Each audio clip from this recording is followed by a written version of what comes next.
오늘 반가운 소식으로 여러분과 함께 하는 시간입니다. 안지욱 교수님의 화폐와 통화정책, 정말 좋은 책이 기다리던 책이 출간이 되었습니다. 이 책을 함께 나누는 그런 좋은 시간인데요.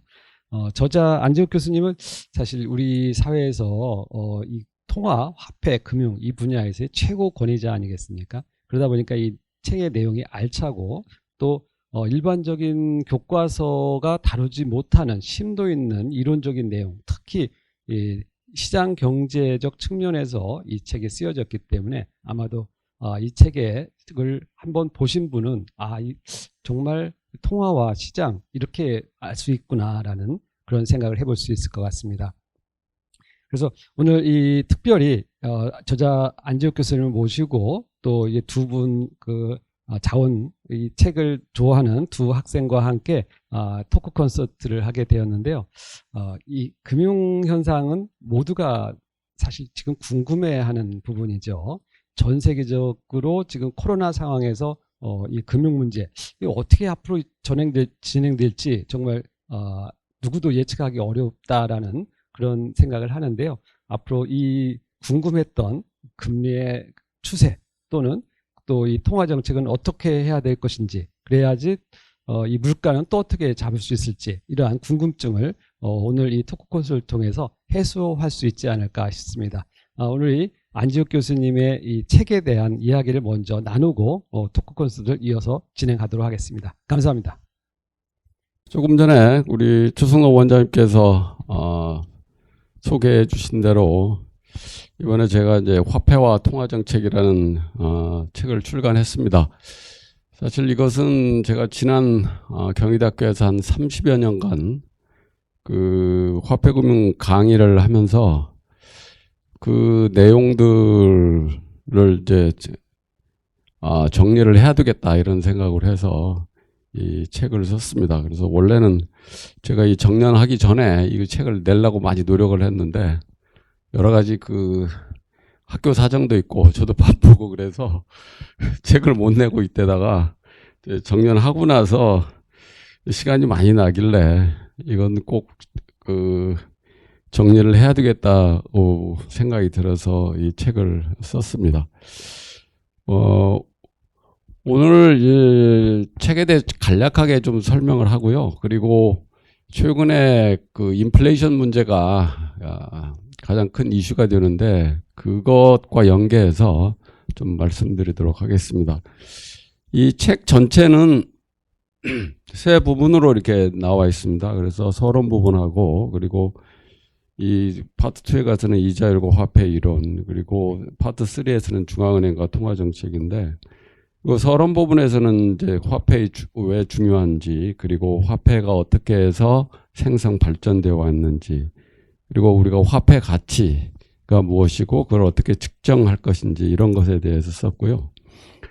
그 다음에 이제 파트 2에 가서 이제 이자율의 개념과 이론, 그리고 화폐 공급, 화폐 수요, 그리고 이것이 화폐 공급과 수요가 불균형이 일어났을 때 어떤 문제가 발생하는지 그거에 대해서 했고, 그리고 이제 이 경기순환 이론에 대해서 썼습니다. 그리고 파트 3에 가서는 이 중앙은행 제도하고 그 통화정책 수단, 그리고 이제 이 부분에서는 주로 그 지금까지 나와 있는 교과서들을 보면 대부분 다 페드 중심으로 이렇게 돼 있어요. 미국의 중앙은행. 그런데 제가 이제 강의하면서 매번 느끼는 것이 이것이 한국은행을 중심으로 해서 통화정책을, 강의는 저는 그렇게 했습니다. 그런데 그런 책이 많이 드물더라고요. 그래서 그 내용을 이번에 여기 많이 담았습니다. 그리고 마지막에 가서 이제 우리 중앙은행이 가지고 있는 한계하고 그 대안에 대해서 말씀을 드렸습니다.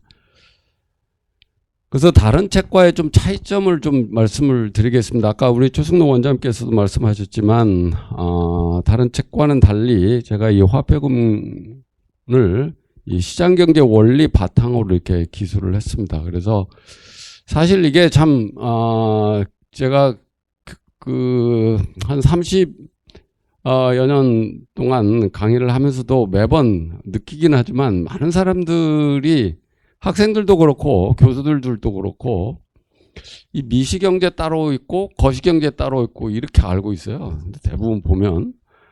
그래서 그 이유가 미시에서는 이제 가장 중요한 게 가격 이론이죠. 그걸 많이 가르쳐요. 그런데 거시 와서는 완전히 다른 얘기합니다. 그래서 맨날 뭐 케인자파가 어떻고 뭐 통화주의가 어떻고 합리적 기대주의가 어떻고 그러니까 완전히 이게 서로 다른 걸로 인식을 하는 경우가 굉장히 많아요. 그런데 사실 경제 원리라는 것은 하나를 통해야 됩니다. 이게 미시 됐던 거시가 됐던. 그래서 제가 이제 가격 이론을 가지고 거시경제를 설명하는데 그 브릿지가 어디냐면 바로 요 화폐예요. 화폐가 그 기능을 합니다. 그래서 화폐를 잘 이해를 하면 미시에서 거시로 넘어가는데 부드럽게 넘어갈 수 있고 잘 설명을 할 수가 있어요. 그래서 그런 원리를 가지고 이번에 제가 책을 썼고요. 그 다음에 그 이자율 이론을 이제 시간 선호로 설명을 했습니다. 그래서 이게 대부분 보면 기존 그 거시경제라든가 화폐금융 이론을 보면 이자율 결정 이론을 이 케인즈 유동성 선호설 갖고 대부분 설명을 해요. 무슨 대부자금설도 있긴 있지만 많이 대부분 대부자금설이라 하더라도 기본적으로 뭐 시간 선호를 바탕으로 하지를 않습니다. 그래서 근데 사실 우리가 미시에서 배울 때도 우리가 그 선호 이론을 배우거든요. 근데 마찬가지거든요. 이자율도. 또 그걸 기본으로 해서 해야 되는 거. 그래서 뭐 책을 읽어보시면 알겠지만 케인즈 유동성 선호 이론은 문제가 많습니다. 이건 왜냐하면 아주 심플한 세계를 간주를 하는 거예요. 현실 세계에 바탕을 두는 게 아니고 우리 세계의 두 가지 자산만 존재를 한다고 하는 거죠. 화폐하고 채권. 근데 사실 그렇지는 않잖아요. 그러다 보니까 아주 심플하니까 이게 설명이 잘 안 돼요. 그래서 현실 설명이 굉장히 약하다는 그런 문제점이 있고요. 그 다음에 이제 이 오스트리안 경기 순환 이론을 바탕으로 제가 이제 금융 위기라든가 경제 위기 그리고 1930년대부터 시작을 해서 1970년대 스태그플레이션 그리고 1990년대 후반에 미국에서 일어났던 닷컴 버블 그리고 여러분 잘 알다시피 2008년대 글로벌 금융 위기 그리고 이제 요새 그 일본이 겪고 있는 잃어버린 30년 이것을 이제 오스트리안 경기 순환 이론을 가지고 쭉 설명을 했는데 이 오스트리안 경기 순환 이론을 갖고 설명하는 이유는 왜 그러냐면 이걸로 설명하면 일관성 있게 설명이 돼요. 그래서 경제 위기라든가 이런 비즈니스 사이클이 그래서 이제 그렇게 됐는데 이게 다른 책에서는 이 내용이 거의 없습니다. 오스트리안 경기 순환 이론이. 그래서 그런 점에서 다른 책과는 차이점이 있다라고 말씀을 드리겠습니다. 그 다음에 이제 아까도 제가 잠깐 말씀을 드렸지만 대부분 그 우리나라 화폐금융에 나와 있는 책들이 번역판이라든가 원서예요. 그런데 그 대부분 보면 패드 중심으로 되어 있습니다. 그런데 저도 이제 처음에는 그걸로 강의를 하다가 이게 좀 계속 그 현실과는 너무 우리가 알고 있는 세계와는 너무 좀 다른 점이 있어서 제가 이제 한국은행의 그 대차대조표를 많이 받고 그래서 그걸 바탕으로 해서 이제 통화정책 실제 운영이 어떻게 되는지 이런 점이 다른 책과는 좀 다르다고 생각이 듭니다. 그 다음에 조금 이따가도 다시 말씀드리겠지만 이 통화정책 현재 인플레이션 타겟을 하고 그걸 위해서 그 이자율 타겟을 하고 있는데 여기에는 구조적으로 문제가 있어요. 그래서 이제 인플레이션 목표를 쓰거든요. 근데 이것은 왜 그러냐면 디플레이션을 굉장히 두려워하기 때문에 그렇습니다. 디플레이션. 우리 사회에 그게 아주 굉장히 만연돼 있어요. 디플레이션이라는 것은 이거 해서는 안 된다고 그런 생각이 아주 만연돼 있습니다. 그건 경제학자들뿐만 아니라 실제로 이 중앙은행에 있는 사람들 그리고 일반 사람들도 디플레이션은 나쁘다라는 인식이 있어요. 그런데 디플레이션이 반드시 나쁜 건 아니에요. 디플레이션은 두 가지 종류가 있어요. 하나는 성장 디플레이션과 불황 디플레이션 두 가지가 있습니다. 그러니까 성장 디플레이션은 좋은 거예요. 그다음에 불황 디플레이션은 나쁜 거고. 그런데 무조건 디플레이션이 나쁘다고 자꾸 얘기를 하는 거죠. 그러니까 쉽게 얘기를 하면 이렇습니다. 우리가 컴퓨터라든가 스마트폰 한번 보세요. 가격이 계속 내려가잖아요. 그러면 이건 소비자들한테 이로운 거죠. 생각을 해보세요. 전반적으로 물가가 다 낮아진다고 생각을 해보세요. 소비자한테 이익이에요. 그런데 경제는 또 성장해요. 그러면 다 이익 아닌 거 아닙니까? 근데 그런 걸 자꾸 무시하고 이제 우리가 우려하는 것은 불황 속에 디플레이션이 오는 거죠. 이건 상당히 그럴 경우에는 이제 우리가 디플레이션을 우려를 해야 되는데 그렇지 않은 디플레이션을 우려할 필요가 없다는 거예요. 그런데 실제로 보면 가장 중요한 그 연구가 2006년에 AR이라면은 그 경제학 저널 중에서 탑 저널입니다. 거기에 2006년에 아트킨슨 앤 케호에가 발표한 논문이 있어요. 아주 중요한 논문인데 불황 디플레이션이 온 경우는 딱 한 번밖에 없다는 거예요. 이 역사상. 그게 언제냐? 1930년대라는 겁니다. 그러니까 그 얘기는 무슨 얘기냐면 디플레이션을 우려해서 계속 돈을 풀어 제끼니까 그냥 그 일반 국민들이 받아야 될 혜택이 다 사라져버린 거예요. 사실상. 그렇지 않으면 더 많은 혜택을 받을 수 있었는데. 그러니까 지금 현재의 이 통화정책은 뭐냐면 기본적으로 2% 인플레이션은 기본입니다. 이건 기본이에요.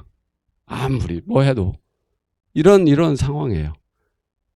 그건 조금 이따 다시 말씀드리겠지만 2% 인플레이션이 안 되면 그냥 돈을 막 풀어 제끼는 구조예요. 막 그런 구조로 되어 있습니다. 그 다음에 또 한 가지 다른 책에서는 다루지 않는 문제가 바로 요 통화정책이 이제 소득과 부의 불평등을 야기한다는 거, 요 얘기입니다. 예, 이게 이제 제일 먼저 얘기한 사람이 이제 깡띠용인데, 그래서 우리가 이걸 깡띠용 효과라고 이렇게 얘기를 해요. 그 얘기는 무슨 얘기냐면, 지금 현재 기존 교과서나 이런 책에서 보면, 통화를 풀면 그냥 물가가 쫙 오른다고 생각을 해요. 쫙. 근데 현실적으로는 절대 통화를 증가시켰을 때 물가가 한꺼번에 안 오릅니다. 차근차근 올라가요. 예, 그게 우리가 소위 말해서 이제 리플 이펙트, 파문 효과라고 얘기를 하는데 그 얘기는 뭐냐면 우리가 호수에다 돌을 딱 던졌을 때 파문이 제일 먼저 큰 떨어진 돌 지점이 가장 높이 했다가 그 다음에 서서히 호수 끝까지 이렇게 쫙 던져가잖아요. 똑같아요. 통화를 증가시켰을 때 그러면 새로운 통화를 먼저 입수한 사람, 그래서 이 사람일 경우에는 더 많은 통화량을 갖고 있거든요. 그런데 아직 물가가 안 올랐어요. 그러니까 그 사람은 어떻게 해요? 재화 서비스 양을 다른 사람보다 더 많이 구입할 수 있어요. 그 얘기는 뭐냐면 그 사람의 실질 소득, 실질 구매력이 증가하는 거죠. 그런데 그러고 쓰고 하다 보면 결국 그 과정에서 물가가 쫙 올라요. 제일 끝에 가서는. 그러면 제일 나중에 새로운 통화를 입수한 사람. 그 사람은 아무런 혜택을 못 보는 거예요. 상대적으로 거기에서 이 실질적인 부의 불평등, 부의 격차, 또는 소득 격차가 생겨버리는 거죠. 이런 문제를 지금 거의 교과서도 그렇고 통화정책을 수행하는 사람도 그렇고 이 문제를 안 다룹니다. 근데 사실은 지금 보면 굉장히 이게 중요한 문제예요. 실제로 데이터에서 보면 2008년도 글로벌 금융위기에 돈을 엄청나게 풀렸잖아요. 데이터도 그걸 보여주고 있어요. 각국에서 소득 불평등, 부의 불평등이 엄청나게 심해졌습니다. 자, 그런 문제. 그래서 이제 이 현재 중앙은행 제도에서는 가지고 이런 여러 가지 경제 문제가 해결하기가 어렵다. 그래서 그 이유는 지금 구조가 이런 식으로 계속 통화가 팽창되는 구조예요. 팽창될 수밖에 없는 구조입니다. 통화 정책 자체가. 그래서 이 통화를 이렇게 무분별하게 팽창되는 걸 이걸 막아야 되는데 그걸 대안으로 나온 게 이제 우리가 근본유제도, 이 민간화폐제도. 이게 이쪽으로 가면 좋아요. 그래서 제가 이제 근본유제도로 가야 된다고 얘기를 하는데 그리고 또 아니면 민간화폐제도로 가야 된다고 얘기를 하는데 근데 사실상 이게 현실적으로 어렵습니다. 왜냐하면 우리가 사는 세상이 이 어떤 정치적 구조로 돼 있거든요. 그래서 일단 근본위 제도로 가면 중앙은행이 할 일이 없습니다. 중앙은행. 그러니까 이쪽으로 잘 안 가요. 중앙은행이 근본위 제도로 갈 턱이 없고 그다음에 가더라도 이 근본위 제도에도 여러 가지가 있어요. 순수 근본위 제도, 금환본위 제도, 그다음에 우리가 얘기하는 이제 브레튼 우드 시스템 이렇게 했는데 제일 바람직한 것이 순수 근본위 제도죠. 그런데 역사적으로 봐더라도 순수 근본위 제도가 1차 세계대전에 없어지고 그 후로부터 계속 근본위 제도는 썼지만 유사 근본위 제도라는 거죠. 그래서 1930년대에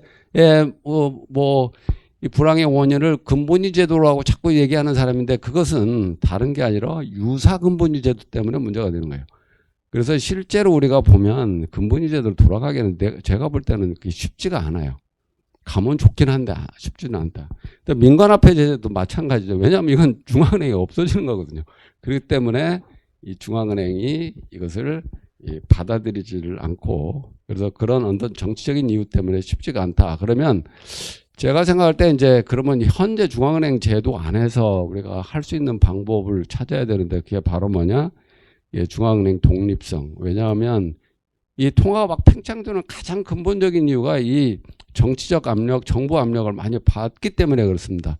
아마 요새 여러분들 신문 보면 계속 지금 벌써 압력을 가잖아요. 정치권에서 정부에서 계속 돈 풀으라고 자꾸 그러잖아요. 지금 돈 풀 때도 아닌데 자꾸 압력을 가잖아요. 그런 압력을 받습니다. 근데 그런 게 그래서 중앙은행 독립성이 중요하고 그다음에 준칙에 의한 통화 정책을 해야 된다. 왜냐하면 중앙은행을 독립시킨다 하더라도 이 중앙은행 자체 내도 약간 그 통화를 팽창시키려고 하는 인센티브를 갖고 있어요. 왜냐하면 통화 발행자는 화폐 발행자는 이 화폐 발행 차익 우리가 그걸 시니어리즈라고 하는데 그걸 얻게 돼 있습니다. 그래서 이 그런 인센티브가 있기 때문에 그 인센티브를 줄여야 된다. 그래서 그걸 방법은 이제 준칙에 의한 통화 정책입니다. 그런데 이것이 완벽한 거 없어요. 완벽하지 않습니다. 이것도 다. 그럼에도 불구하고 그나마 우리가 지금 화폐가 우리 경제에 끼치는 여러 가지 그 부작용들을 최소화시킬 수 있는 방법이 제가 생각할 때는 이렇다라고 얘기를 하는 겁니다. 그래서 지금 이제 지금까지 가진 내용을 가지고 최근 이제 인플레이션 문제가 이제 이거 왜 두 번이나 들어가 있지? 최근 인플레이션 이제 되고 있는데 자, 그걸 잠깐 좀 살펴볼게요. 지금 요 부분이에요, 요 부분. 예.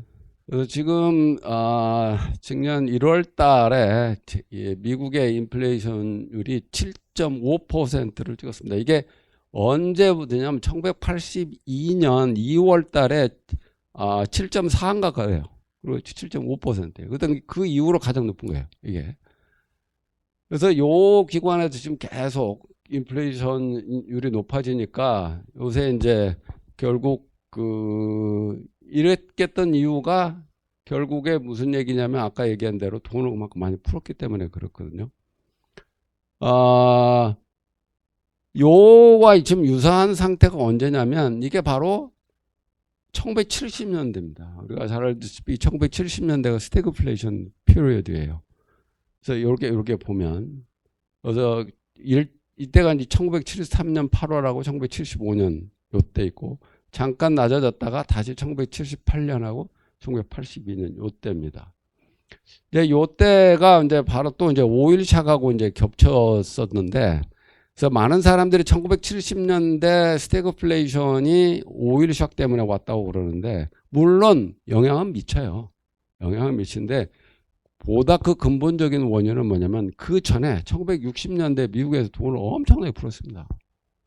그리고 그러고 나서 약간 1970년에 그게 바로 이제 오스트리안 비즈니스 사이클 시오리에 의하면 붐 닫다가 버스가 와요. 1970년에. 그러면 그때 잠깐 넘어가면 좋은데 그때 이제 그 닉슨 대통령 그리고 정치인들이 재선하기 위해서 계속 통화를 풀어 제껴버린 거예요. 그러니까 이런 문제가 발생한 겁니다.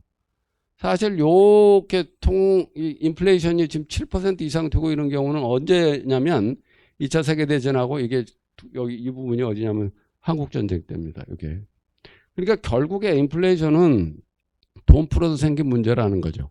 지금 요새 우리도 지금 인플레이션 전 세계적으로 되고 있는데 지금 그것을 자꾸 신문이라든가 언론에서는 뭐라고 얘기하냐면 우크라이나 사태라고 자꾸 얘기를 하잖아요. 똑같은 겁니다. 1970년대도 그 전에 돈을 많이 푸른 거에다가 그때 오일 샥이 왔기 때문에 이렇게 올라가 버린 거예요. 보다 물론 그런 샥이 있으면 물가는 올라요. 그러나 이렇게까지는 안 올라요.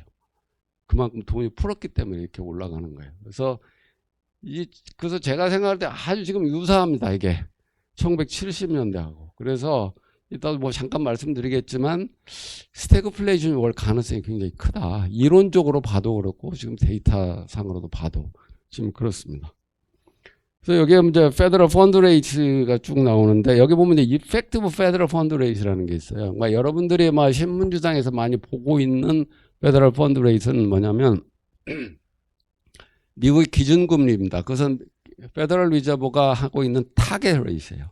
그게 이제 0.25%로 계속 지금 픽스되어 있는데 고정되어 있는데 이펙티브라고 하는 건 뭐냐면 실제로 중앙은행이 이렇게 타겟을 준다고 해서 그것이 그대로 되는 건 아니에요. 이 페더럴 펀드 레이트라는 건 은행 간 오버나이트 론에 대해 부과하는 이자율이거든요. 그래서 은행 간에 막 거래가 이루어지는 겁니다. 그때 이제 물론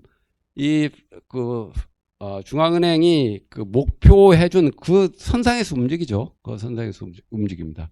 그래서 이펙티브라는 건 실제로 이루어지는 페더럴 펀드 레이트이고 이펙티브라고 하는 얘는 뭐냐면 그것도 여러 가지 있을 거 아니에요. 근데 거기서 미디안을 얘기합니다. 미디안의 페더럴 펀드 레이트, 실제 페더럴 펀드 레이트를 얘기를 하는 거죠. 그래서 이게 보면 지금 타겟은 0.25인데 지금 한 0.8 정도 돼요. 미디안 이펙티브 페더럴 펀드 레이트. 그래서 보니까 이제 여기에 이제 아까 얘기한 인플레이션 문제가 이렇게 됐고 여기 이펙티브 한 0.8 정도 이렇게 되어 있습니다. 뭐 이건 조금 전에 말씀드린 것처럼 미국의 기준금리가 이제 그 코로나 이후에 0.25로 내려가지고 계속 지금 동결하고 있는 상태고요. 그러다 보니까 지금 인플레이션이 계속 올라가고 있습니다. 작년부터 시작해서. 그래서 이제 아까도 얘기한 것처럼 1월 달에 7.5%를 찍었는데 그 전에 뭐 작년 뭐 10월, 11월 뭐 이렇게 돼서 5%, 6% 가니까 놀랬죠. 그래서 그동안에 이제 금리도 낮췄지만 그 양적 완화를 많이 했잖아요. 그래서 그걸 지금 축소하고 있는 겁니다. 그래서 얼마를 축소했냐면 11월에 한 150억 달러를 매입액을 줄이는 겁니다. 그러니까 줄인다는 것은 뭐냐면 아직도 매입은 해요. 근데 매입액을 줄이는 겁니다. 그래서 테이퍼링을 해요. 매입액을 줄이는 거예요. 그리고 2021년에 300억 달러를 이제 감소시킨 거죠. 이것을 감소시키는 겁니다. 그래서 계속 이제 요 정도씩 감소를 하고 있어요. 근데 왜 이렇게 되느냐면 뭐 금리를 올리면 되지 않겠냐. 근데 아직까지는 이 정도면 괜찮다고 생각하는 것 같아요. 제가 볼 때는. 그러니까 그 양적 완화를 줄여서 어떻게 뭐 견뎌보자라는 생각인 것 같아요. 제가 볼 때는. 근데 이것이 미국만이 아니라 EU도 그렇고 현재 EU도 5.3% 이렇게 돼 있고 영국도 마찬가지입니다. 계속 올라서 지금 5.4%까지 돼 있습니다. 우리도 마찬가지입니다. 우리도 작년부터 시작을 해서 이 3%가 다 넘어갔죠. 그래서 지금 3.6%가 되고 있는데 이게 이제 미국과 한국의 그 기준금리입니다. 기준금리의 그 차이를 나타내고 오늘 보니까 1.25 한국은행에서 그냥 동결시켜 버렸던데 오늘 발표한 거 보니까 계속. 예.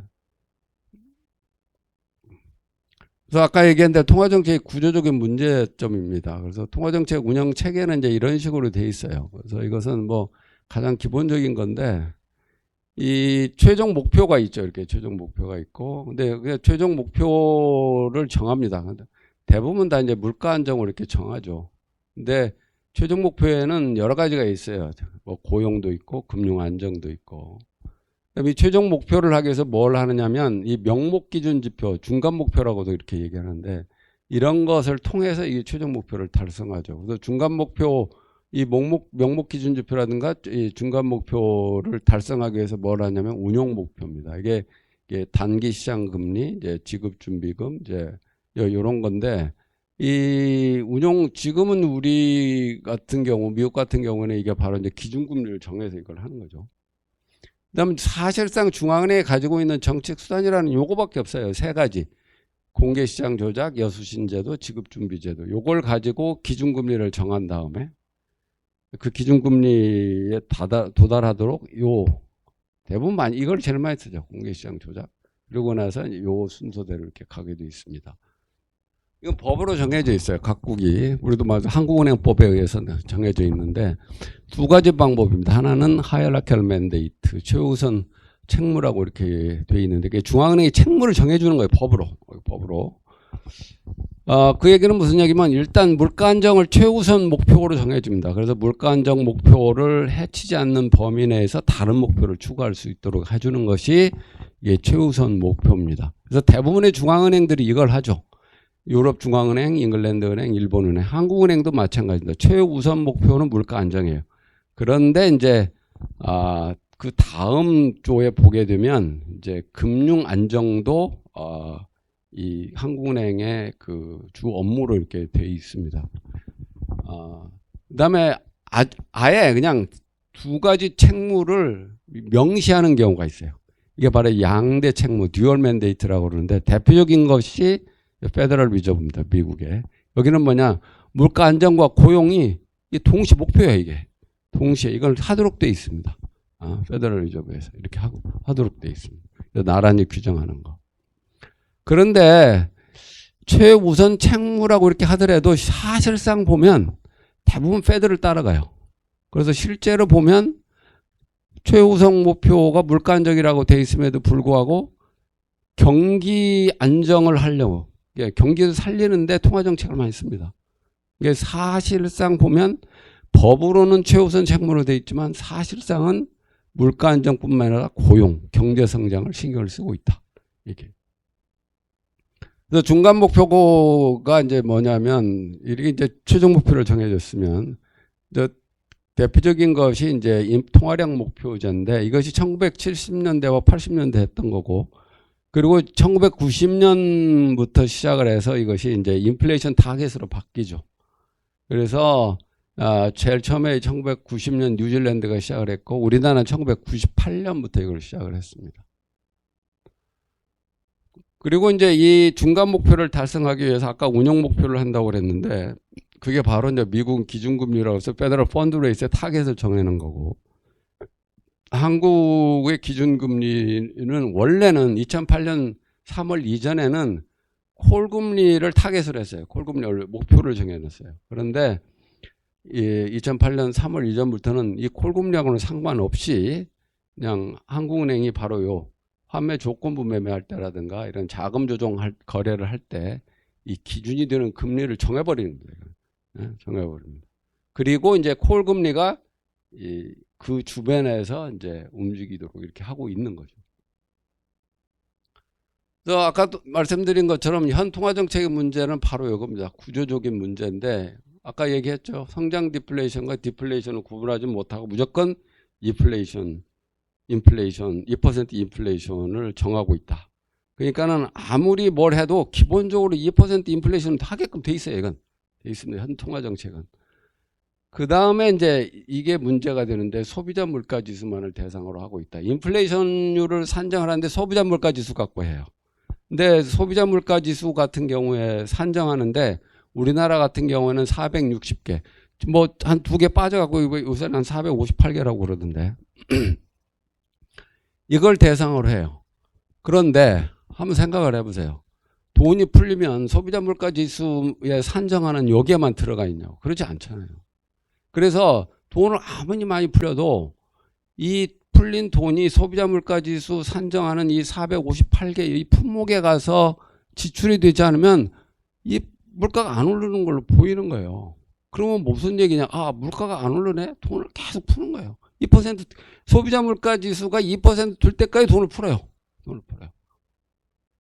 이게 여기서 이제 문제가 발생하는 거예요. 그 돈이 다른 데 가서 이제 놀아버리면 이게 문제를 일으키죠. 그 실제로 그렇지 않습니까? 2008년 글로벌 금융위기 후에 그 돈이 어디 갔어요? 주식시장으로 갔잖아요. 미국도 그렇고 우리도 그렇고 그 다음에 뭐 부동산으로 가든가 이런 식으로 가는 거예요. 거기서 문제를 일으키는 겁니다. 그래서 그 다음에 아까도 얘기했지만 하이라키컬 맨데이트 최우선 책무를 한 나라도 인플레이션만 고려를 하는 게 아니에요. 미국은 뭐 당연히 자기들이 법에 그렇게 되어 있기 때문에 당연히 그렇게 하지만 이겁니다. 2%를 초과하지 않으면 고용 경제 안정 등으로 해서 금리를 계속 인하한다든가 양적 완화를 해요. 돈이 막 풀리게 되어 있는 구조입니다, 이게. 그래서 이게 필연적으로 통합 팽창이 일어났다는 걸 보여주는 데이터고요. 그래서 굉장히 전 세계적으로 보면 이게 2008년 글로벌 금융위기 14.3%나 증가를 한 게 보여요. 코로나 이후에는 더 많이 풀렸고. 그래서 이게 통합 팽창과 인플레이션 관계를 보게 되면 원래 인플레이션 의미는 통합 팽창의 의미입니다. 이걸 우리가 모니터리 인플레이션이라고 얘기를 하는데, 그런데 최근에는 이제 통합 팽창으로 생긴 그 결과, 물가 상승, 이것을 이제 자꾸 인플레이션이라고 하는데, 그래서 인플레이션에는 두 가지가 있어요. 그게 프라이스 인플레이션이 두 가지가 있는데, 그게 재화 가격 인플레이션이 있고 자산 가격 인플레이션이라는 것이 있다는 거죠. 그런데 현재 통화 정책은 여기에만 포커스를 맞추는 거예요. CPI에만. 그러니까 문제가 아까 말씀드린 것처럼 문제가 야기된 거죠. 그래서 지금 재화 가격 인플레이션은 낮지만 자산 가격 인플레이션이 굉장히 높다는 걸 우리가 알 수 있고, 그리고 통합 팽창으로 자산 가격이 버블 현상이 발생했다, 이겁니다. 이건 뭐 데이터입니다. 팬데믹 이전까지 보면 2008년 글로벌 금융위기 이후에 S&P 500가 300% 이상 증가를 했죠. 그리고 팬데믹 이후에는 108% 정도 상승을 했고, 뭐 요새 와서 조금씩 이제 떨어지게 되고 계속 떨어지고 있는 건데, 한국도 마찬가지예요. 한국도 팬데믹 이후에 123% 작년 7월까지 그렇게 돼 있고, 그 다음에 이제 최근까지 보면 한 100%. 요새는 이제 계속 떨어지고 있는 거죠. 뭐 이건 뭐 아파트 가격 상승한 것. 근데 이것을 보여주는 이유는 뭐냐면, 우리나라가 여기에 보면 글로벌 금융 위기 이후에 72.4% 지금 작년 말까지. 그리고 요 두 번째 게 뭐냐면, 이게 현 정부 들어와서의 아파트 가격 상승입니다. 전국적으로. 서울은 말할 것도 없고요. 그만큼. 자, 그런데 글로벌 금융위기 이후에 보면 전 세계적으로 집값이 다 상승합니다. 이건 다 상승합니다. 왜냐하면 돈 플러스니까 이건 어쩔 수 없어요. 근데 우리는 다른 나라에 비해서 한 20%, 30%더 올랐어요. 그 이유는 뭐냐? 이게 바로 현 정부, 문재인 정부에서 부동산 정책을 잘못했다는 것을 보여주는 거죠. 왜냐하면 이거 돈 풀러서 이게 주택가격 올라가면 그냥 시장에 맡겨놓으면 이 공급은 따라가게끔 돼 있습니다. 이게 집을 더 많이 줘요. 그러면 공급이 늘어나면 자연히 올라가는 폭이 그만큼 줄죠. 근데 우리는 그걸 막아버린 거잖아요. 그러니까 팍 뛰어버린 거예요. 이게 그 차이가 있는. 이 데이터만 봐도 부동산 정책이 잘못되어 있다는 걸 보여주고 있는 거죠. 뭐 이것은 아까 뭐 얘기한 대로 상대 가격 변화가 생기고 소득 불평등이 생겼다는 걸 보여주는 겁니다. 뭐 이건 우리나라뿐만 아니라 뭐 보면 다른 나라도 마찬가지예요. 미국뿐만 아니라 다른 나라도 마찬가지고, 이것도 우리나라도 마찬가지죠. 우리나라도 소득 불평등이 굉장히 커진 걸 알 수 있습니다. 여기서 보면 이 빨간 것이 이 초록색이 M2예요. M2가 쭉 증가하는 게 보여요. 그리고 요것이 빨간 것이 이제 코스피 지수가 따라가죠. 따라갑니다. 그 다음에 이 보라색이 뭐냐면 상위 10%의 소득 비중입니다. 그리고 하늘색이 하위 50% 소득 비중. 그래서 자꾸 격차가 커지는 거 우리가 볼 수가 있습니다. 그래서 이 데이터 실제로 임피리컬 스터디 해보면 2008년 글로벌 금융위기 이후에 소득 불평등이 굉장히 악화됐다는 그 연구 결과들이 굉장히 많습니다. 우리나라도 마찬가지예요. 최재민이라는 사람이 한 것 중에서 글로벌 금융위기 이후에 OECD 35개국 중에서 8번째로 소득 불평등이 심각한 국가다라고 이렇게 얘기를 했죠. 분버스 사이클은 그래서 요것이 이제 대표적인 것이 아까 얘기한 대로 2008년 글로벌 금융위기, 그다음에 일본의 잃어버린 30년, 그리고 1930년 대공황 이런 것들이죠. 그래서 결론이 뭐냐면 지금 현재 통화 정책은 통화가 팽창될 수밖에 없는 구조다. 그래서 아까도 얘기한 것처럼 이건 2%는 기본입니다. 2% 인플레이션은. 그래서 이 소비자 물가 상승률이 2% 미만이면 계속 통화를 팽창되는 그런 구조로 돼 있고, 그리고 자산 가격 인플레이션이라는 건 신경도 쓰지 않고 이런 상태에다가 지금 와서 이제 인플레이션 문제에 이제 봉착을 하고 있는 거죠.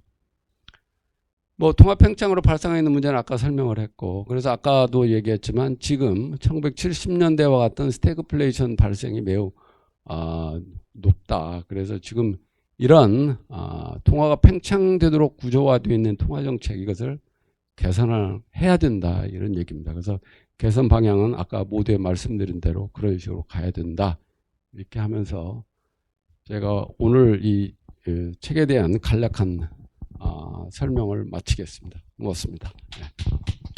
그 교수님 책 읽으면서 이제 최근에 어떤 화폐 시장이나 그 정부의 어떤 확장 재정에 대해서 많이 생각을 하게 됐는데요. 그 교수님께서 현재 중앙은행 제도에 대해서 어떤 비판들을 많이 해주셨잖아요. 그런데 이제 그런 부분에 대해서 이제 바람직한 구조개혁이 필요하다고 이제 말씀을 해주셨는데, 그럼 교수님께서 이제 통화정책 측면이나 기업 시장규제 정책에 있어서 이제 국내에서 가장 핵심적으로 변화해야 되는 부분들이 이제 어떤 것들이 있는지 그 부분에 대해서 먼저 질문을 드리겠습니다.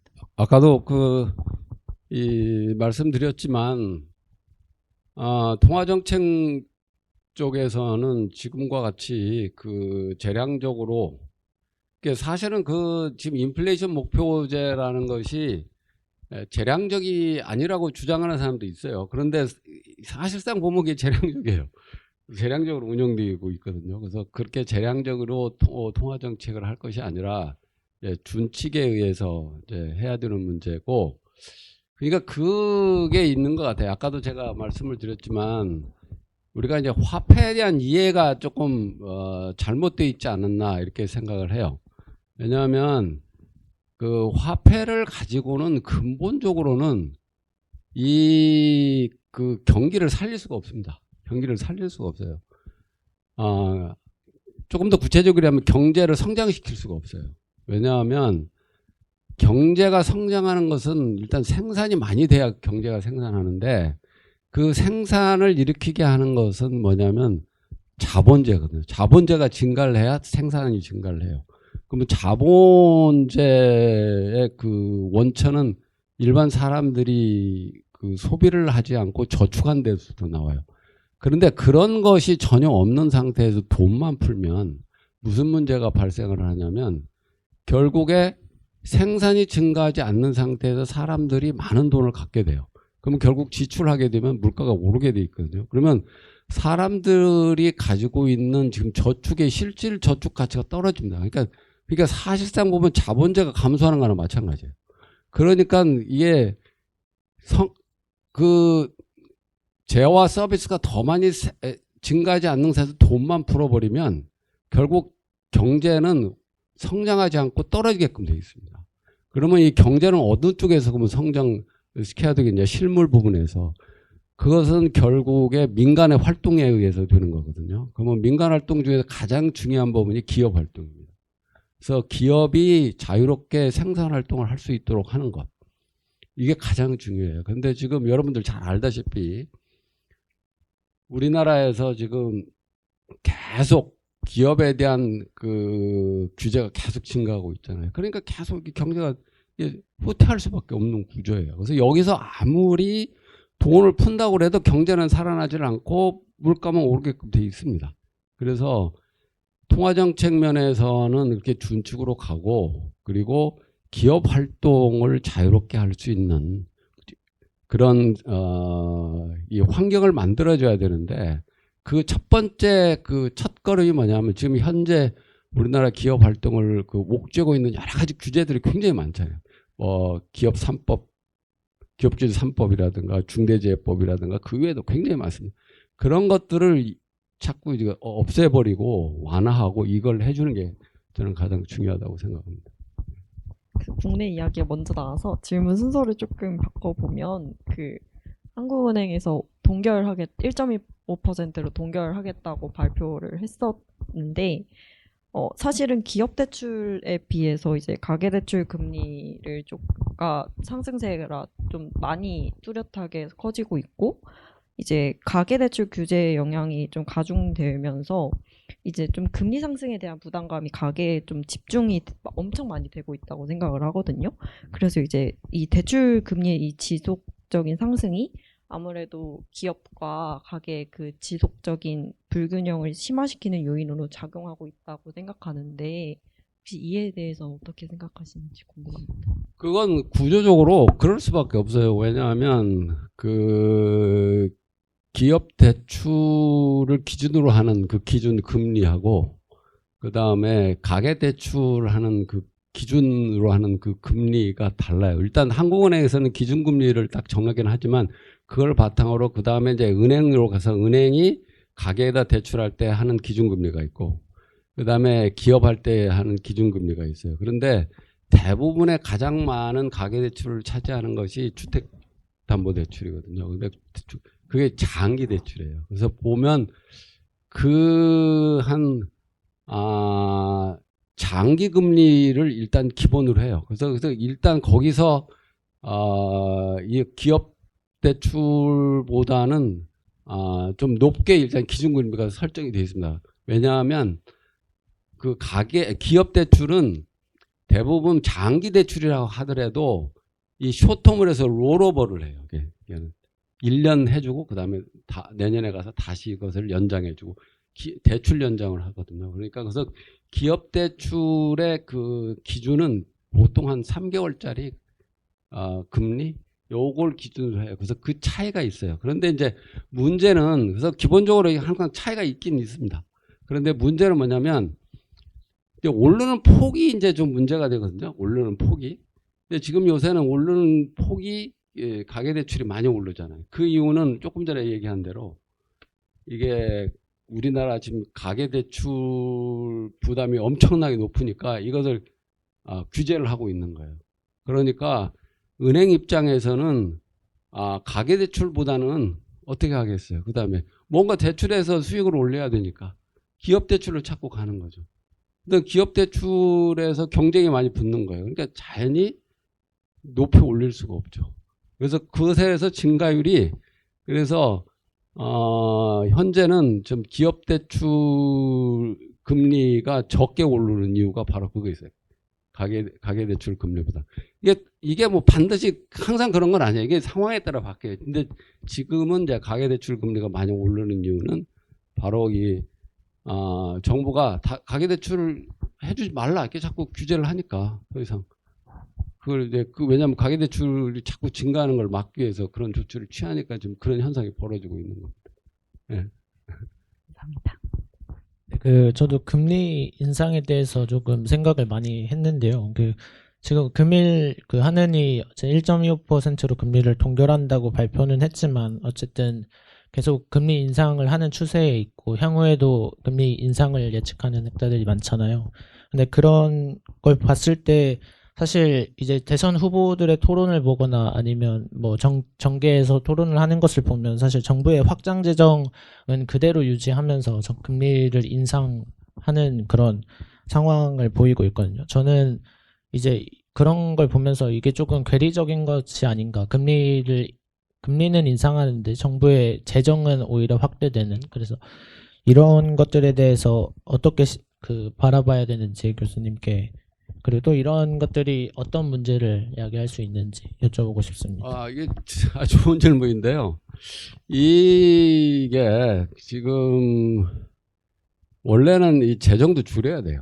그런데 지금 현재 우리가 이제 선거하고 맞물려 가지고 계속 재정 지출을 늘리려고 이렇게 하고 있는데 이게 이제 문제를 나중에 일으킬 겁니다. 그래서 아까도 잠깐 얘기를 했지만 그 미국의 경우를 보면 우리가 알 수가 있어요. 1970년 스태그플레이션이 일어난 것이 아까 뭐 오펙은 그냥 표면적으로 드러난 거고 근본적 이유는 돈이 많이 풀려져 있거든요.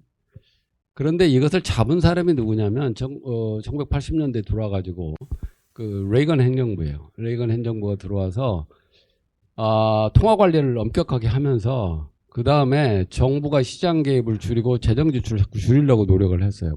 그래서 그런 방향으로 가야 이 문제가 해결이 돼요. 근데 지금 우리는 한국은행에서는 이제 자꾸 이제 금리를 올려서 통화를 억제하려고 하는 방향은 맞는 것 같은데 지금 정치적인 이유로 자꾸 이제 재정 지출을 많이 하려고 하는 요것이 이제 문제죠. 사실 그런데 그 이재명 지금 후보가 지금 그런 얘기도 많이 하고 있죠. 뭐 우리나라가 기축 통화가 됐는데 뭐 할 수도 있는데 그러면 막 돈을 막 풀어야 되느냐 뭐 되지 않느냐 이제 그런 얘기도 막 하고 있지 않습니까? 그런데 원래 그 국가 부채 정부가 국가가 채무를 많이 늘리는 것은 기본적으로 성장에 저해가 돼요. 왜냐하면 그것은 기축통화든 기축통화 국가든 비기축통화든 똑같이 적용되는 겁니다.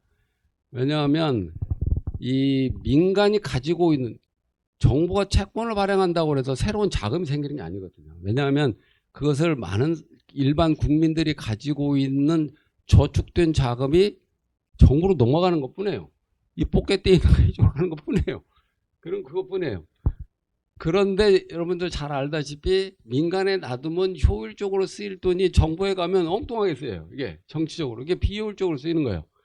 그래서 국가가 국가 부채가 계속 늘으라고 이러는 것은 비기축통화 국가든 비기축통화 국가든 똑같습니다. 이거는 경제 성장이 기본적으로 저해가 되는 거예요. 네. 그 일본은행에서 최근 10년물 금리가 연 23%까지 뛰어서 일본이 지정해 놓은 금리까지 실제로 다가갔고 이제 자금의 금리 인상을 억제한다 해서 실제로 시장 개입에 나서기로 했는데도 불구하고 마이너스 금리를 유지한다고 밝혔는데 이에 미국 연준도 FOMC 회의에서 금리 동결을 밝혔다고 하더라고요. 근데 실제로 지금 이제 세계적으로 금리가 인상이 되고 있는 상황에서 지금 일본은 마이너스 금리를 유지한다고 했고 미국도 금리 동결을 한다고 했는데 이에 대한 혹시 결정 의사가 무엇인지 궁금해요. 지금 미국 같은 경우 일본도 마찬가지고 그동안에 양적 완화 막 했는데 그걸 정도 좀 푸는 정도로 어떻게 해볼까 지금 그러는 것 같아요. 제가 볼 때는. 그런데 그거 안 됩니다. 왜냐하면 지금 말씀하신 대로 실제로 시장에서 계속 금리가 오르는 거죠. 이건 사실 막을 수가 없어요.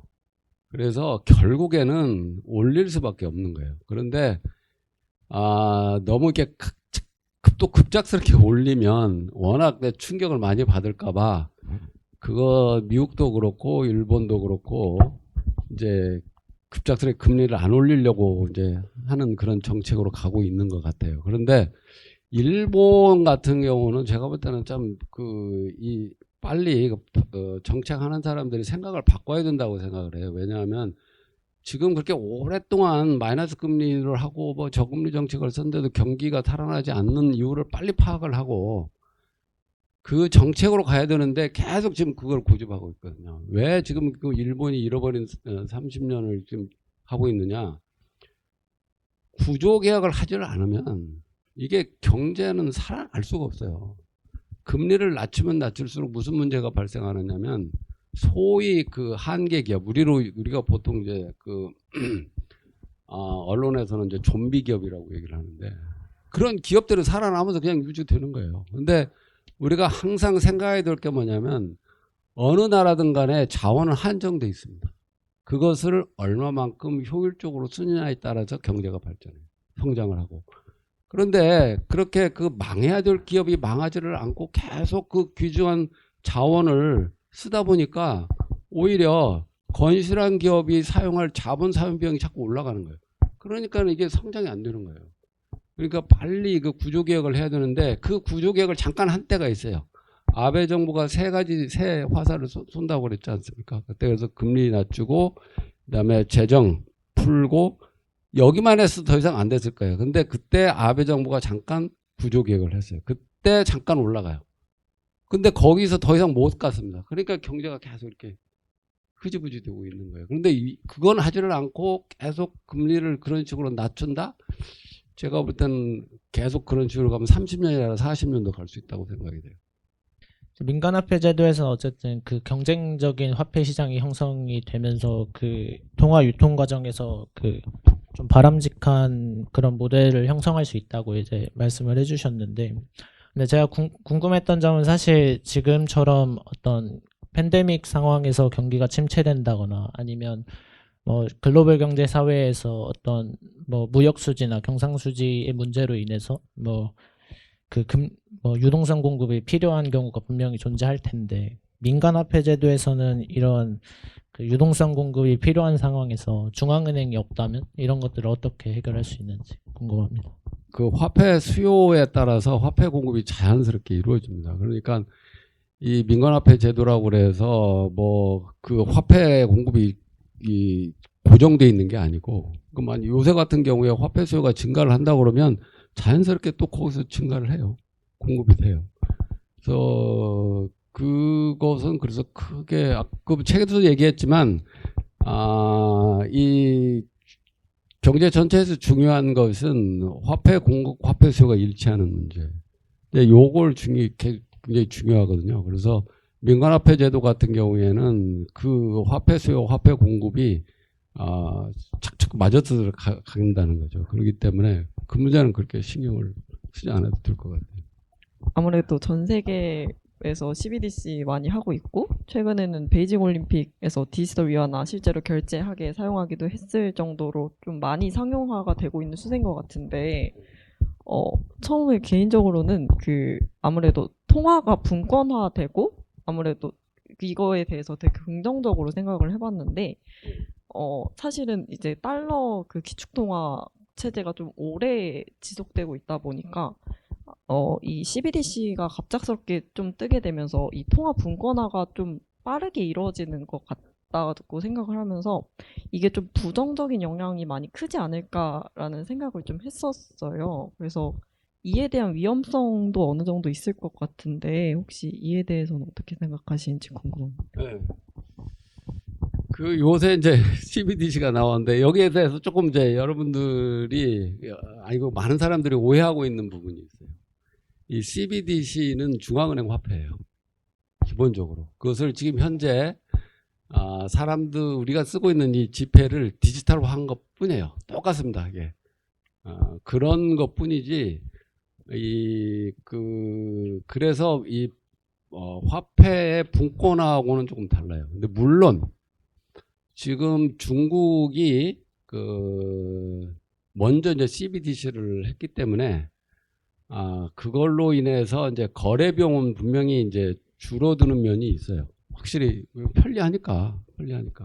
그래서 이제 국제 거래를 할 때 뭐 위안화를 쓰는 비중은 조금 늘어날 거라고는 생각이 돼요. 그런데 기본적으로 지금 현재 기축통화 시스템은 바뀌지 않을 거라고 생각이 듭니다. 왜냐하면 위안화 자체가 이 기축통화가 돼야 그것도 훨씬 효과를 많이 발휘를 하는 거지.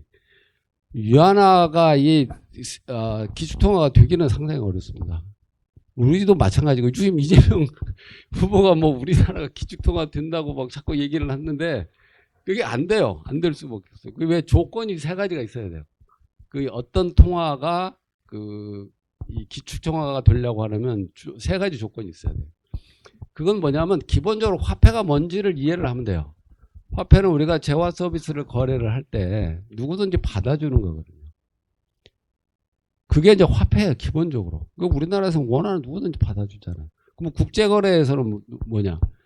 국제거래에서는 누구든지 받아주는 화폐가 돼야 돼요.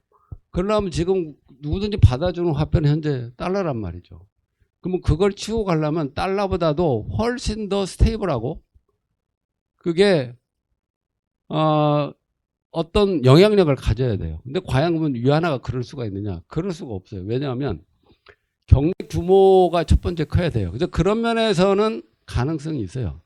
왜냐하면 G2니까 가능성이 경제 규모가 엄청 커졌잖아요. 그런데 가장 중요한 거 뭐냐면 화폐 가치 안정입니다. 이게. 근데 그 화폐 가치 안정이 과연 위안화 가치가 안정이 되느냐? 그렇지 않잖아요.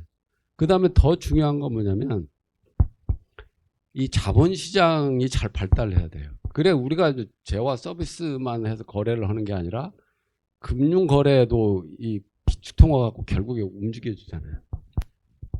그런데 지금 중국 같은 경우에는 자본시장이 잘 발달되지 못하고 또 이게 워낙 정치적인 영향을 많이 받기 때문에 거기 변동폭이 엄청 큰 거예요. 그래서 그렇기 때문에 이 위안화가 기축통화가 된다? 이거 상당히 어려운 문제입니다. 그 세 가지 조건이 갖춰져야 돼요. 우리도 마찬가지예요. 우리도 경제 규모가 지금 세계 10위권이니까 뭐 그런 면에서는 어떻게 좀 뭐 가능성은 있어 보여요. 그런데 우리가 사실 그 수출로 먹고 사는 나라잖아요. 대외 거래가 굉장히 많습니다. 우리나라 대외 거래가 우리 경제에 차지하는 비중이 많아요. 그것은 득이면서도 기축통화가 될 수 있는 조건 중에 득이면서도 이게 해로운 점이 있어요. 왜? 외부 충격을 너무 많이 받아요. 그러면 우리나라 원화 가치가 이게 스테이블하지 않을 가능성이 굉장히 커요. 그 다음 또 한 가지는 아까 자본시장 얘기했는데 자본시장이 잘 발달해야 돼요. 근데 우리는 미국처럼 자본시장이 잘 발달되지 않을 뿐만 아니라 우리가 주식시장을 봐도 알겠지만 그 외국인 투자자가 굉장히 많아요.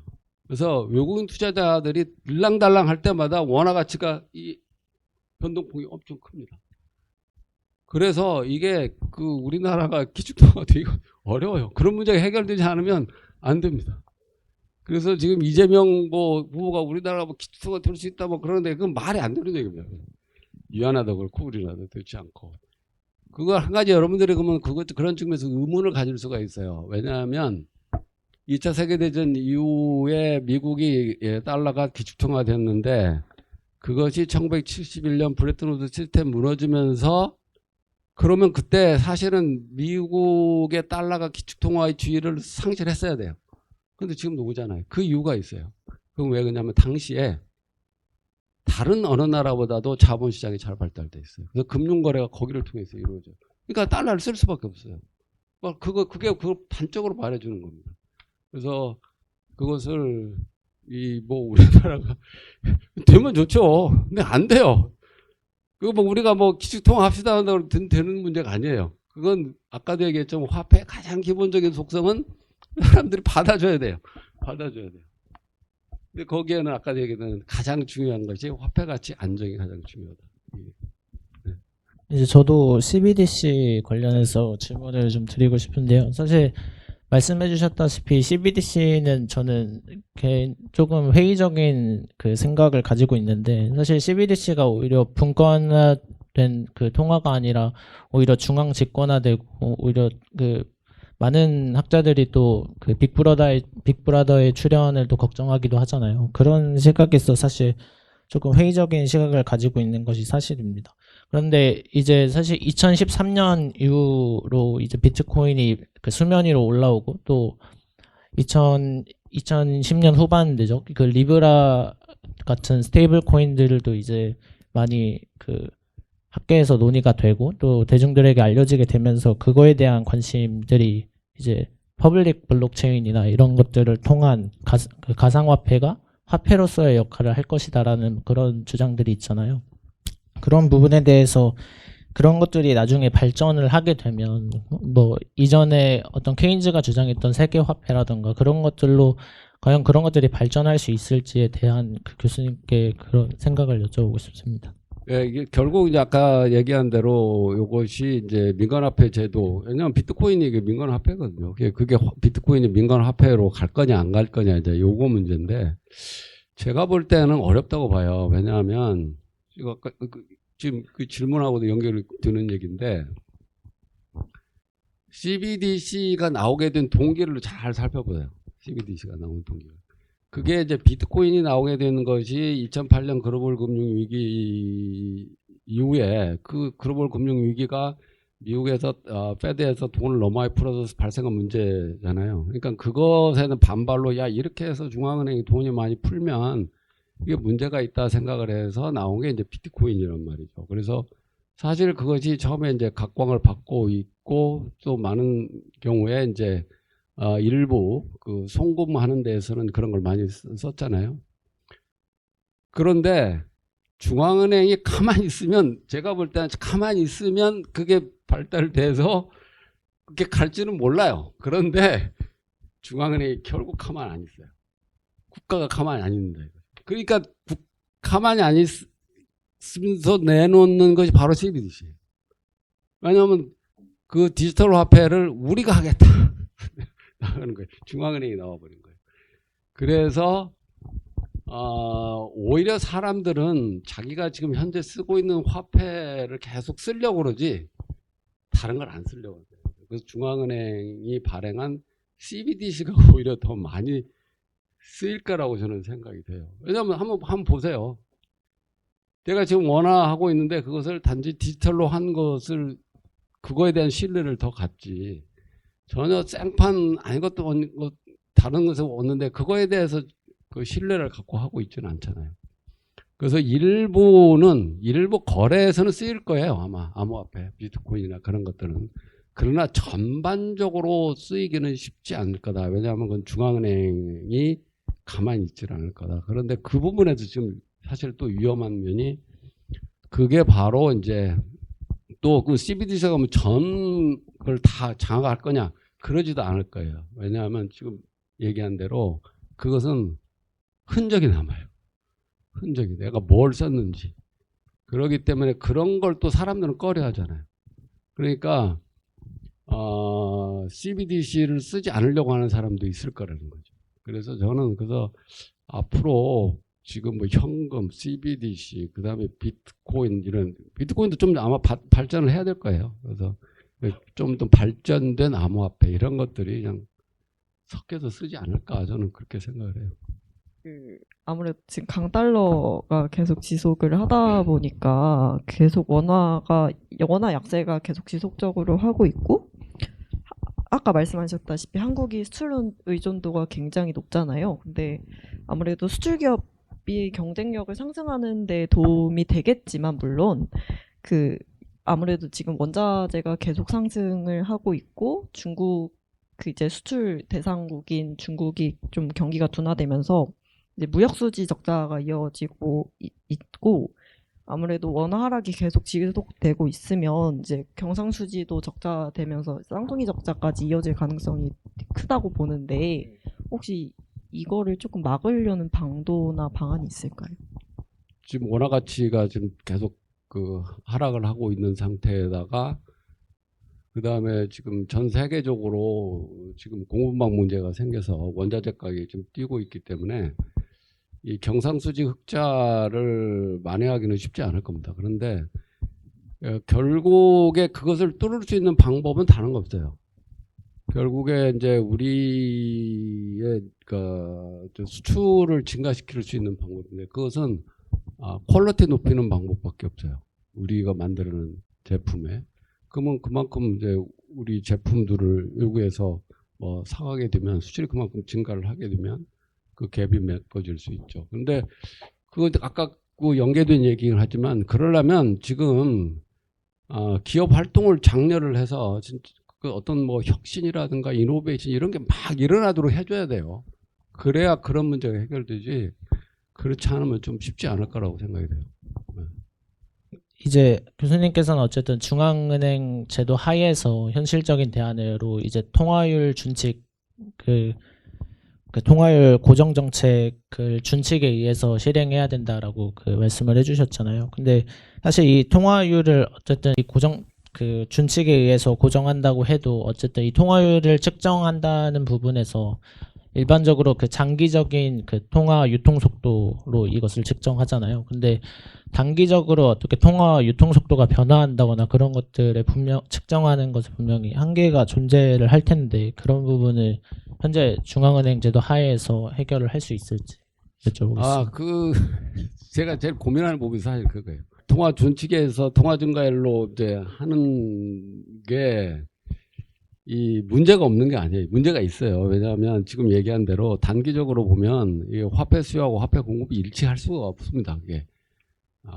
다만 제가 왜 그런 주장을 하게 되면, 재량적으로 하는 것보다는 그 문제를 덜 일으킨다.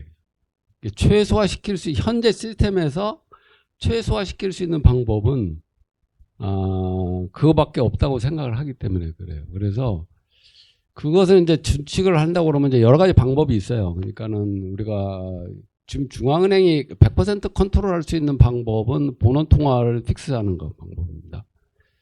그렇게 되면 그것은 중앙은행이 할 일이 별로 없어요. 기계적으로 돌아가야 되기 때문에. 그래서 그렇게는 또 안 할 것 같고. 그러면 지금 가장 우리가 이제 보편적으로 사용하고 있는 통화 지표가 M2거든요. M2. 그래서 M2의 증가율을 해놓고 그렇게 되면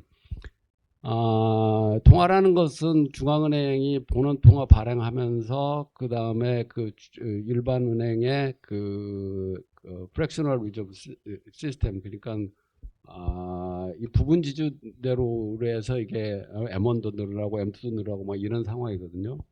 그러면 중앙은행이 자기가 M2 증가율을 딱 해놓고 자기가 생각하는 것보다도 그 많이 늘어났다고 그러면 뭐 오픈마켓 오퍼레이션 공개시장 뭐 매각을 통해서 흡수한다든가 좀 모자라면 공개시장 매입을 해서 증가시키는 거예요.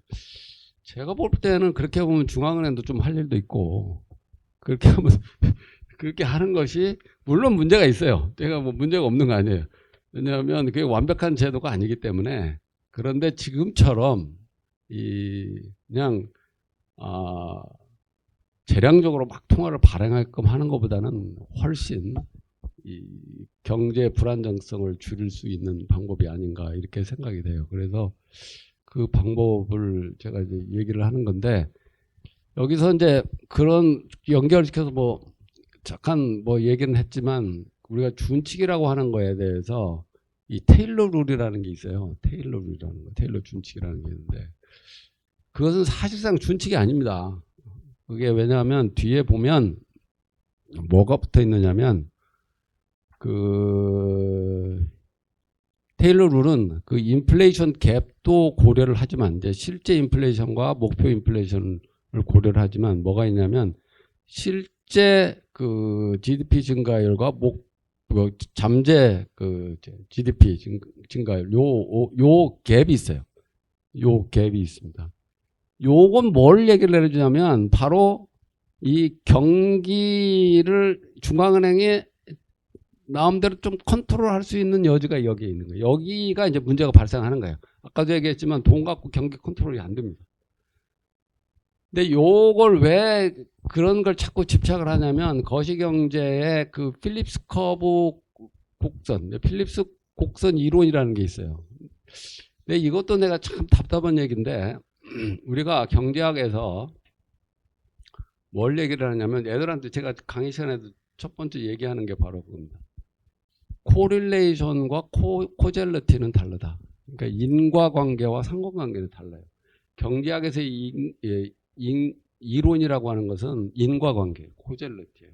원인과 결과. 그런데 필립스 곡선은 이게 인과관계가 아닙니다. 코릴레이션이지. 그리고 원래 출발부터 그래요. 그런데 이 거시경제 오면 그게 코젤러티를 바뀌어가지고 자꾸 쓰이는 거예요. 이게. 그러니까 문제가 자꾸 일어나는 거예요. 그래서 나는 그래서 그게 참 의문해요. 그 유명한 그 경제학자들이 그렇게 많은데 이 거시경제 오면 이 코젤리티하고 코릴레이션을 구분을 안 하고 쓰는 거예요. 이게 나 지금도 미스터리입니다. 그렇게 똑똑한 경제학자들이 왜 그걸 그런 식으로 하고 있는지.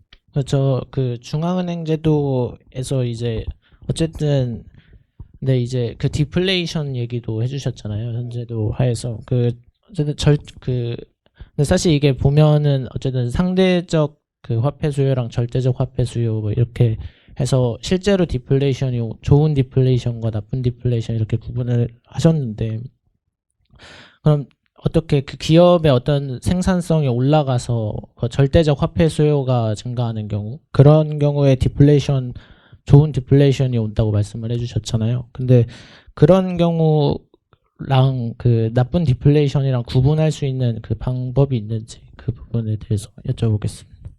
그건 보면 그것은 이제 알 수가 있어요. 왜냐하면 우리가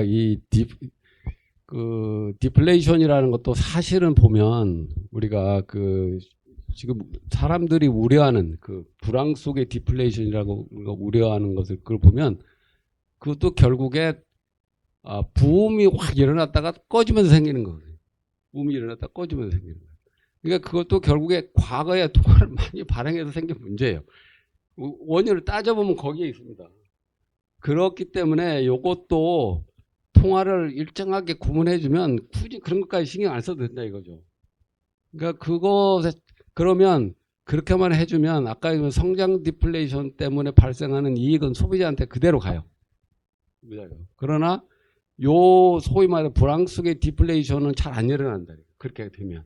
왜냐하면 이게 부음이 일어났다가 푹 꺼지면서 생기는 불황이기 때문에 요게 일정하게 이렇게 해주게 된다면 이런 것도 잘 안 일어난다. 그래서 얘기를 하는 겁니다. 그래서 아까도 내가 얘기했지만 그 불황이면서 디플레이션을 경험한 것은 아까 이 아트킨슨하고 케호의 그 페이퍼를 보면 그 수많은 경우를 이렇게 인피니컬 스터디를 해봐서 밝힌 사실에 딱 한 번밖에 없다는 거예요. 딱 한 번밖에. 근데 또 따져보면 그러면 왜 1930년 대공황이 발생했냐? 그 전에 통화를 많이 발행했기 때문에 발생했어요. 그래서 그런 것들이 안 일어나게 하려면 그렇게 통화를 마구 발행하는 그런 시스템을 개선하는 것이 중요하다. 이렇게 얘기할 수 있겠습니다. 네, 제가 그럼 마지막으로 질문 하나만 더 드리겠습니다.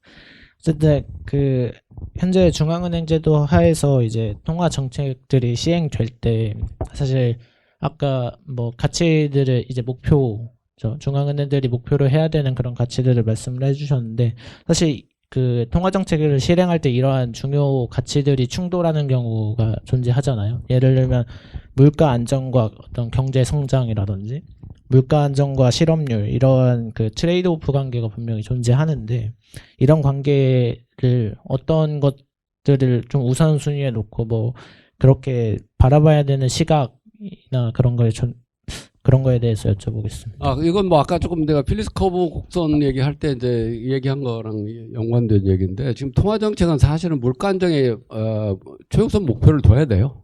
이게 화폐 가치 안정인데 사실 거기에 그 다른 목표를 둬서는 안 됩니다. 제가 볼 때는 그래요.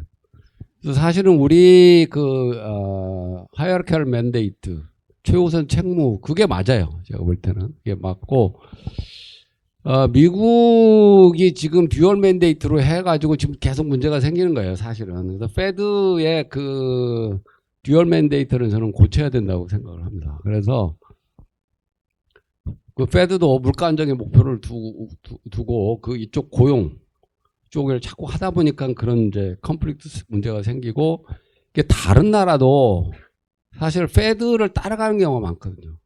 예, 실제로 보면 물가 안정을 이렇게 해놓고서는 페드가 한번 또 따라가요. 그래서 저는 미국의 중앙은행 페드가 그것을 조금 바꿔야 되지 않느냐. 그래서 이런 듀얼 맨데이트를 하지 말고 왜냐하면 상충 관계가 있을 뿐만 아니라 그리고 아까 얘기한 필립스 곡선 얘기한 것 같지만 요 부분이 안 돼요. 돈 갖고는 안 되는 부분인데 자꾸 하려고 하니까 문제가 되는 거예요. 그래서 요건 버리고 다만 내가 보는 한국은행 보면 잘 돼 있는 것 같아요. 최우선 책무를 물가 안정하고 그 다음에 금융 안정. 왜냐하면 갑자기 금융 시장이 불안정해 줄 수가 있거든요. 그래서 그런 경우에 금융 시장을 안정시키기 위해서 이게 일시적으로 좀 개입을 해서 그걸 정책을 쓰는 것 이런 건 제가 볼 때는 바람직하다고 생각이 돼요. 네.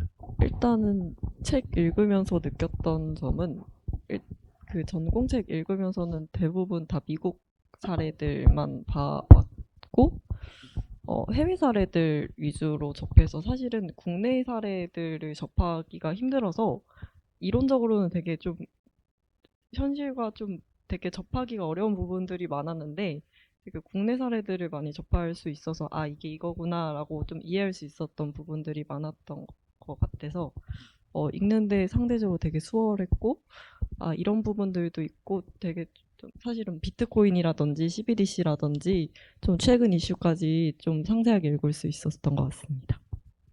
지금 현대 사회에서 그 통화 정책이 가지는 영향력이 굉장히 큰 것 같아요. 근데 그런 부분에 있어서 책에서 사실 너무 쉽게 설명을 해주셔서 그런 부분이 이해가 너무 잘 됐고요. 그래서 읽는 내내 굉장히 재밌었던 것 같습니다. 그래서 사실 앞으로는 이제 CBDC라던가 어떤 블록체인을 기반으로 한 그 화폐들에 대한 논의가 계속 지속이 될 텐데, 사실 이 CBDC라는 게 너무 당연하게 생각이 되는 것 같아요. 당연히 중앙은행에서 어떤 화폐의 발행권을 독점해야 한다는 그런 인식이 잡혀 있는 것 같은데, 그래서 앞으로의 그 학계나 정계에서의 논의가 조금 더 발전적으로 되려면 중앙은행 디지털 화폐에 대한 그 발전 논의가 아니라 어떻게 보면 디지털 화폐에 대한 발전 논의로 조금 바뀌어서 확장적으로 논의가 진행되는 것이 바람직하지 않을까라는 그 책을 읽으면서 그런 생각들을 했습니다.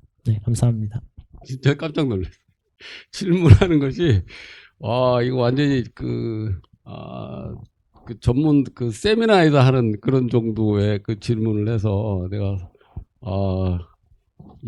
굉장히 사실은, 기쁘게 생각을 합니다. 그리고 사실은 화폐가 저도 강의를 해봐서 많이 느끼는데 어려워해요, 굉장히. 사람들이 굉장히 어려워합니다. 그런데 그 책을 이렇게 읽고 질문한다는 게, 야, 이 수준이 대단하구나. 그래서 우선, 두 분의 그 높은 지적 수준에 감탄을 했고, 그다음에, 오늘 이런 자리를 마련해 준 우리, 주승록 원장님을 비롯해서 여러 스태프분들에게 감사의 말씀을 드립니다. 그리고 끝으로, 이 화폐가 사실은 우리 경제를 가장 불안정하게 만드는 요인이거든요. 그래서 많은 사람들이 그 화폐가 정확하게 무엇인지, 그리고 화폐가 어떻게 우리 생활에 영향을 미치는지 이런 것들을 좀 많이 좀 이해를 했으면 합니다. 그래야 우리 이 경제가 좀 안정적으로 성장하지 않을까 이런 생각이 듭니다. 고맙습니다.